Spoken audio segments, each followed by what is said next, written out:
नमस्कार दोस्तों, मेरा नाम आकाश है और आज मैं आपको प्रेजेंट इंडेफिनिट के कुछ टेंस बनाने वाला हूँ। पिछली वीडियो में मैंने आपको टेंस का इंट्रोडक्शन दिया था और प्रेजेंट इंडेफिनिट के रूल्स के बारे में बताया था। और मैंने आपको बताया था जिस वाक्य के अंत में ता है, ती है, ते है आदि शब्द आते हैं वो वाक्य आपके क्या कहलाते हैं, वो वाक्य कहलाते हैं प्रेजेंट इंडेफिनिट। तो ता है, ती है सारे वाले वाक्य वैसे ही हैं। और मैंने आपको पिछली वीडियो में एक टेंस बना के दिखाया था सिंगुलर और प्लूरल का, जिसमें मैंने आपको चारों में बनाकर दिखाया था, ना कोई फालतू के रूल और ना कुछ इस तरीके से बनवाया था। सिंपल आपको मेथड बनवाया था, उसी मेथड से आपको आज पास्ट टेंस में और बनवाने वाला हूँ। तो आइए जरा बोर्ड पे ध्यान दीजिएगा। पहला टेंस क्या है आपका, राम पार्क जाता है। तो जैसे कि पिछली वीडियो में बता चुका हूँ, प्रेजेंट इंडेफिनिट के अफर्मेटिव सेंटेंस में यानी सकारात्मक सेंटेंस में हमें पहले वाले में किसी भी डू डज का यूज नहीं करना होता है। और अगर वाक्य सिंगुलर हो तो वर्ब के साथ एस लग जाता है। जैसे कि ये वाला टेंस है राम पार्क जाता है, तो इसको इंग्लिश में कैसे बनाएंगे, अफर्मेटिव बनाएंगे पहले। तो राम फिर उसके बाद हमारी क्या आएगी, वर्ब। वर्ब क्या हमारी इसमें हेल्पिंग वर्ब तो आएगी नहीं, क्यों? क्योंकि ये क्या है, अफर्मेटिव है। तो वर्ब क्या है इसमें हमारी, जाना। जाना मतलब गो। तो राम गो, और राम सिंगुलर है तो गो के साथ में क्या लगा दूंगा, es. Ram goes to park. जब हम बोले कि एक बंदा किसी जगह जाता है या किसी जगह जा रहा है एक जगह से दूसरी जगह, तो हमें वहां टू लगाना पड़ता है बताने के लिए, डायरेक्शन बताने के लिए, इसलिए यहाँ पर टू लगाया गया है। Ram goes to park. और अब हम कौन सा बनाएंगे, नेगेटिव में। तो नेगेटिव में क्या बनेगा, राम पार्क नहीं जाता है। तो राम पार्क नहीं जाता है, तो सेकंड क्या होगा, राम पार्क नहीं जाता। तो राम सिंगुलर है तो राम के साथ क्या लग जाएगा, डज। तीसरे नंबर पे हमेशा नोट, और अब वर्ब के साथ ऐसे ही एस का यूज नहीं होगा, गो। और बाकी सेंटेंस वैसे का वैसा ही, Ram does not go to park. उसके बाद क्या राम पार्क जाता है, तो उसके लिए हम क्या करेंगे, उसके लिए क्या राम पार्क जाता है, अगर क्वेश्चन कर रहा है तो हेल्पिंग वर्ब क्या होगा, हेल्पिंग वर्ब सबसे आगे आएगा। Does Ram go to park. और ये इंटरोगेटिव सेंटेंस है, प्रश्नवाचक वाक्य है, तो इसके पीछे मैं क्या लगाऊंगा, क्वेश्चन मार्क लगाऊंगा। चौथा, डज राम, और नोट हमेशा तीसरे नंबर पे। तो डज राम, अब तीसरे नंबर पे क्या आ जाएगा, not go to park. Ram goes to park, पहले में हमने हेल्पिंग वर्ब का यूज नहीं किया, जैसे मैंने आपको कल बताया था, अफर्मेटिव में डू डज का यूज नहीं होता। फिर Ram does not go to park, तीसरे नंबर पे नोट आ गया, और इसमें वर्ब के साथ एस नहीं आएगा। Does Ram go to park, क्या राम पार्क जाता है, इंटरोगेटिव। डज आगे आ गया तो मतलब इंटरोगेटिव हो गया। Does Ram not go to park, तो क्या राम पार्क नहीं जाता, तो ये क्या हो गया, इंटरोगेटिव नेगेटिव। आपकी चौथी काइंड। इसी प्रकार से दूसरा टेंस देखिएगा। दूसरा टेंस क्या है, रवि किताब पढ़ता है। रवि किताब पढ़ता है, तो रवि भी क्या है, सिंगुलर। तो रवि के साथ वर्ब क्या आएगी, रीड। हेल्पिंग वर्ब तो इसमें आएगी नहीं, रीड। और रवि सिंगुलर है तो रीड के साथ क्या लग जाएगा, एस। Ravi reads book. उसके बाद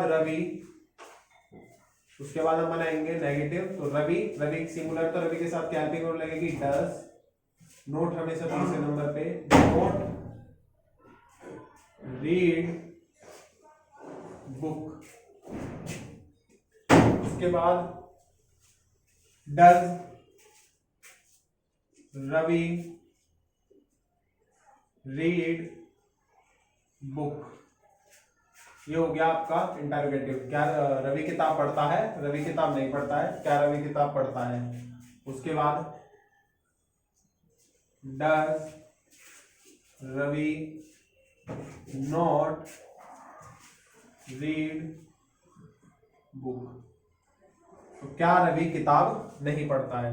अगला देखिएगा, मोहन अपना पाठ याद करता है। तो आप देखेंगे यहाँ पर अपना वर्ड आ गया, तो ये क्या है, ये वर्ड पोजीशन दर्शाता है। इंग्लिश में इसके अलग अलग मतलब है। लड़के के लिए अगर अपना शब्द आ रहा हो, लड़के के लिए अपना शब्द आ रहा हो, तो वहां पे आप इस वर्ड का यूज करेंगे। लेकिन अगर लड़की की बात आ जाए तो यहाँ पर अगर कोई लड़की होती तो मैं इसके लिए क्या इंग्लिश लगाता, हर का यूज करता। तो देखिएगा, मोहन याद करने क्या होगी, लर्न हिज लेसन। हम तो एक सेंटेंस को बोलते हैं मोहन अपना पाठ याद करता है।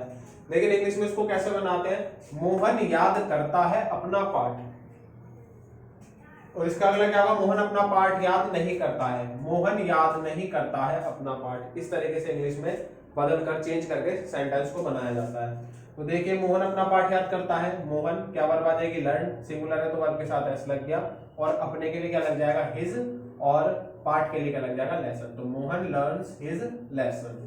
उसके बाद सेकंड, मोहन अपना पाठ याद नहीं करता है, तो Mohan does not learn his lesson.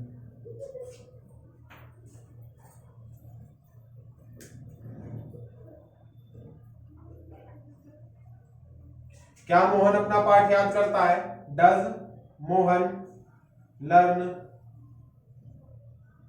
His lesson. और क्या मोहन अपना पाठ याद नहीं करता है, तो does Mohan not learn his lesson. अब अगला सेंटेंस देखते हैं, बाहर बारिश होती है। तो इस सेंटेंस को आप जरा थोड़ा ध्यान से देखिएगा, बाहर बारिश होती है। अब जो ये बारिश है आपकी, ये क्या है, ये कोई नाउन नहीं है, ये क्या है, ये क्रिया है। ये क्या है, बारिश क्या है, वर्ब है, यानी रेन क्या है आपका, ये है वर्ब। तो आप इसको सब्जेक्ट की तरह यूज नहीं कर सकते हो, आप इसको सब्जेक्ट की तरह यूज नहीं कर सकते। तो इसमें हम सब्जेक्ट क्या लगाएंगे, बाहर बारिश होती है, इसमें हम सब्जेक्ट क्या लगाएंगे, जिसका आप सब्जेक्ट ना जानते हो, जो आपको ना पता चल रहा हो सब्जेक्ट क्या है, तो आप इट सब्जेक्ट यूज कर सकते हैं अगर वो सिंगुलर है। अगर वो सिंगुलर है तो इट सब्जेक्ट आप यूज कर सकते हैं। देखिए कैसे, जैसे कि बाहर बारिश होती है तो सब्जेक्ट में क्या लगाऊंगा, इट, और हमारी वर्ब क्या हो जाएगी यहाँ पर, रेन, इट रेन। और सेंटेंस सिंगुलर है तो रेन के साथ में क्या लगा दूंगा, एस। तो इट रेन्स कहां होती है, बाहर, बाहर के लिए क्या आ जाएगा, outside, it rains outside. Second वाला बाहर बारिश नहीं होती है, तो इट के साथ क्या लग जाएगा, डज। तीसरे नंबर पर नोट, रेन आउटसाइड।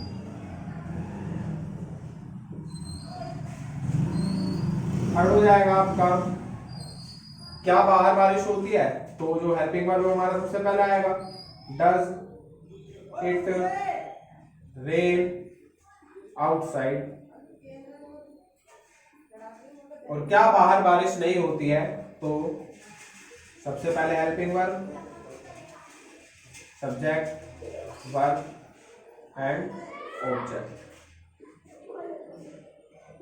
एक बात याद रखिएगा, काम करने वाला हमेशा सब्जेक्ट होता है और जो काम किया जाता है वो हमेशा ऑब्जेक्ट होता है, और उसको करने की जो प्रोसेस है उसको हम वर्ब बोलते हैं। जैसे कि मैं किताब पढ़ता हूं, तो किताब क्या है, मेरा कर्म है, और पढ़ने वाला मैं क्या हो गया, सब्जेक्ट, और मेरा पढ़ना उसको, वो क्या हो गया, वर्ब हो गया। तो मेरे को उम्मीद है ये सेंटेंस आपको समझ में आ गया होगा, इस तरीके के सेंटेंस किस तरीके से बनाए जाते हैं। अब आगे सेंटेंस देखिए, पक्षी आसमान में उड़ते हैं।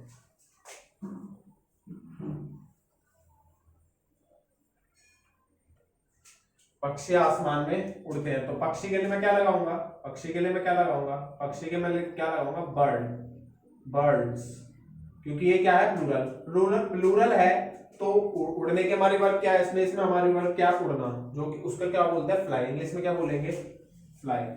ये क्या है, हमारी वर्ब। लेकिन बर्ड्स क्या है, प्लूरल है, तो फ्लाई के साथ में ऐसे इसका यूज नहीं करूंगा। तो बर्ड्स फ्लाई, कहां उड़ते हैं, आसमान में उड़ते हैं, तो इन द स्काई। सेकंड देखिए, पक्षी आकाश में नहीं उड़ते। अगर मैं बोलूं सेकंड वाला, पक्षी आकाश में नहीं उड़ते, तो बर्ड्स, बर्ड्स मेरा प्लूरल है, तो बर्ड्स के साथ में क्या लगाऊंगा, डू। नोट हमेशा तीसरे नंबर पे, फ्लाई, और उसके बाद ये पीछे की लाइन, इन द स्काई। पहले अपना सेंटेंस कंप्लीट कीजिए, उसके बाद जो एडिशनल इंफॉर्मेशन है उसको पीछे से जोड़िए हर सेंटेंस में। जैसे कि थर्ड देखिए, क्या पक्षी आकाश में उड़ते हैं, तो इसमें हमारी हेल्पिंग वर्ब सबसे पहले आ जाएगी, डू, बर्ड्स फ्लाई, और उसके बाद आपकी ये additional information, in the sky. और क्या पक्षी आकाश में नहीं उड़ते, तो do birds not fly in the sky. तो देखिए कितनी आसानी से मैंने पांचों सेंटेंस आपको बनाए, और आप घर पे अगर इसको प्रैक्टिस करें अच्छे से तो मेरे को उम्मीद है आप इसको जल्दी ही समझ जाएंगे। तो मिलता है गाइस आपसे नेक्स्ट वीडियो में। Thank you.